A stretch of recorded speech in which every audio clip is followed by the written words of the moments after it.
How's it going, everyone? College Lefty, and in this video I'm going to be discussing how to get the catching throwing meter from behind home plate when people are trying to steal on you, how to throw base runners out when they're attempting to steal regardless of what speed, how to approach that situation. So here's a quick screenshot of my settings.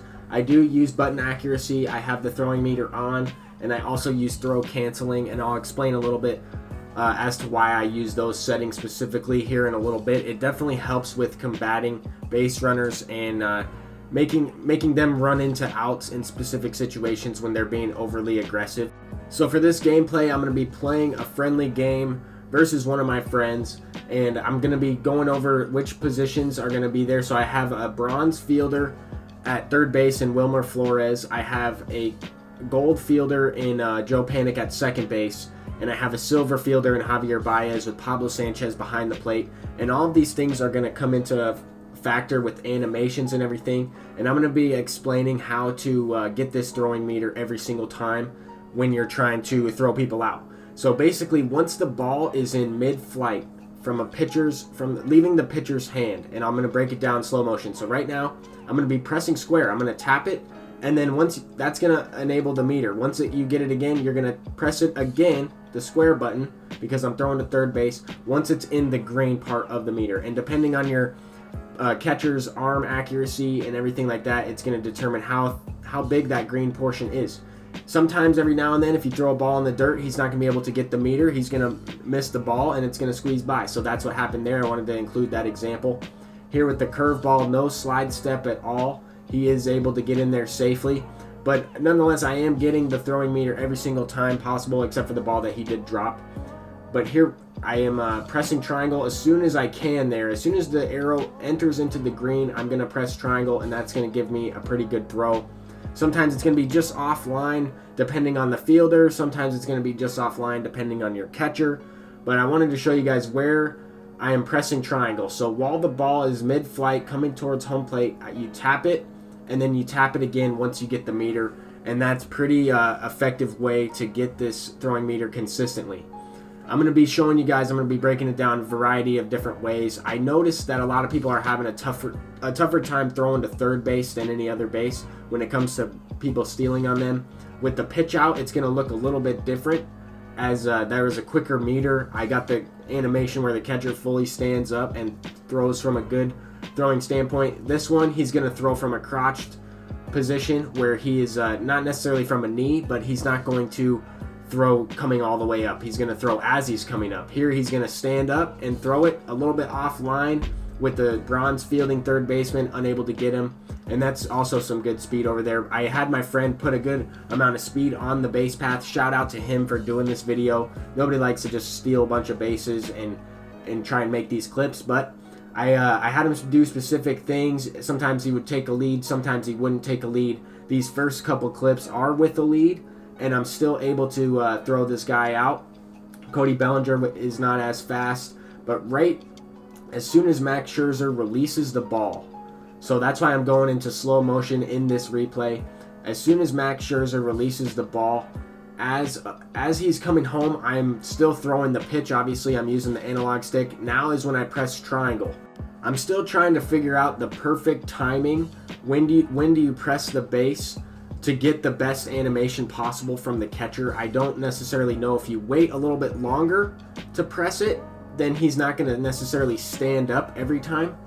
If you press it when it's closer to the plate, I feel like he will throw it from a crotched position where he's kind of coming up from the catcher's position into the throw, if that makes sense. Depending on the base runner, I'm not really sure what factors into the specific animations. That's the only thing that I'm not sure about. I understand how to get this throwing meter every single time, as you guys can see, and this is exactly why I have throw canceling on, because it allows me to run the runner back to the base he came from and potentially get the out. You're not going to get the out every time. There I kind of let him run back to second. I could have thrown it and got him moving towards third, but I always want to get the runner running back to the base that he came from. I never want him to be able to advance, because if for example, say the player you're playing is absolutely crazy, stealing with every single player that they have, you're going to be able to combat that by just stepping off, picking off every now and then, also going to a slide step, varying your timings, throwing to home. You don't necessarily want to get into a rhythm of throwing the ball home in the same timing.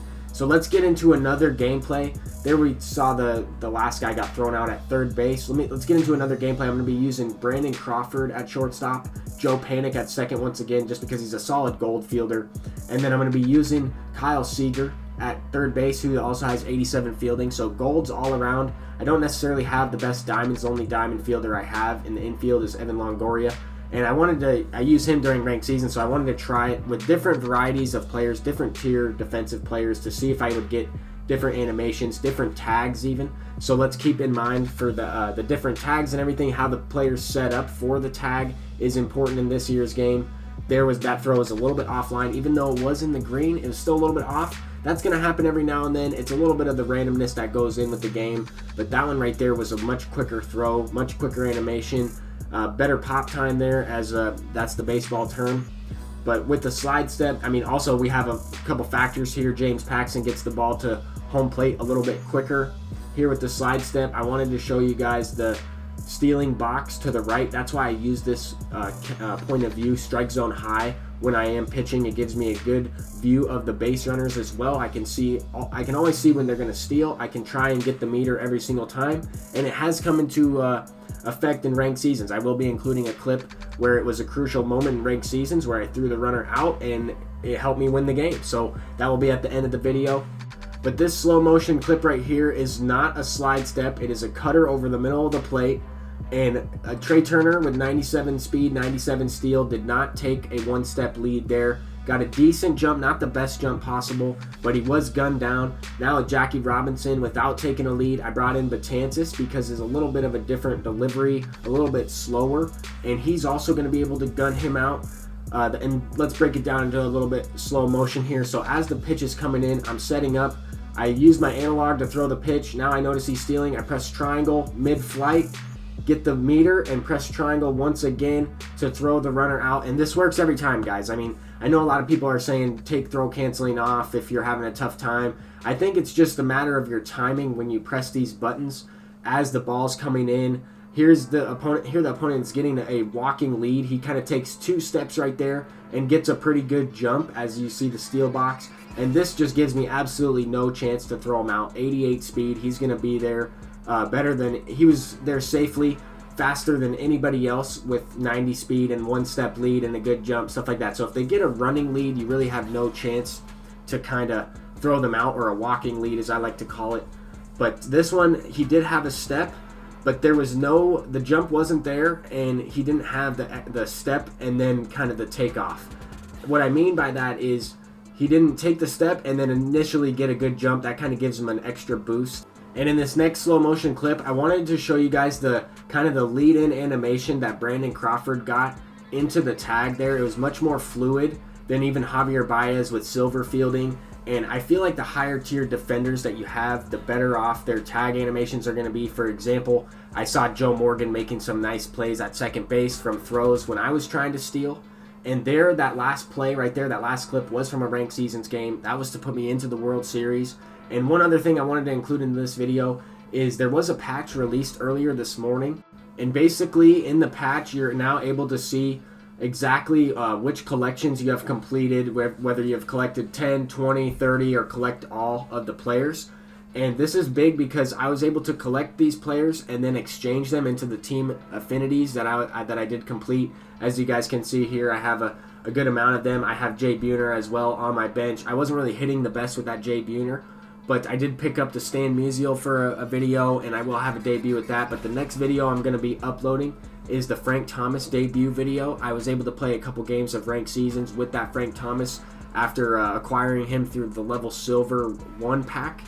And I had to go with Frank because I have diamonds everywhere else on my team. The only position that I didn't have a diamond was at first base, and I was using Cody Bellinger, who is an absolute beast in this game. But I did want to upgrade at that position, and Ben Zobrist, because he is a utility player, really made that selection for me hard, even though I haven't been hitting that great with that Ben Zobrist. Just the fact that he does play everywhere. He plays second base with gold fielding, and he plays silver.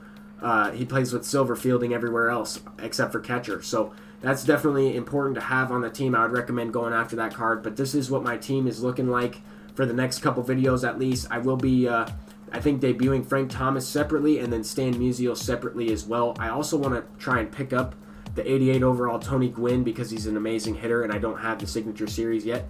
But thank you guys for watching this video. If you enjoyed, please leave a thumbs up. I'm College Lefty, and take care. Have a great day. Peace out.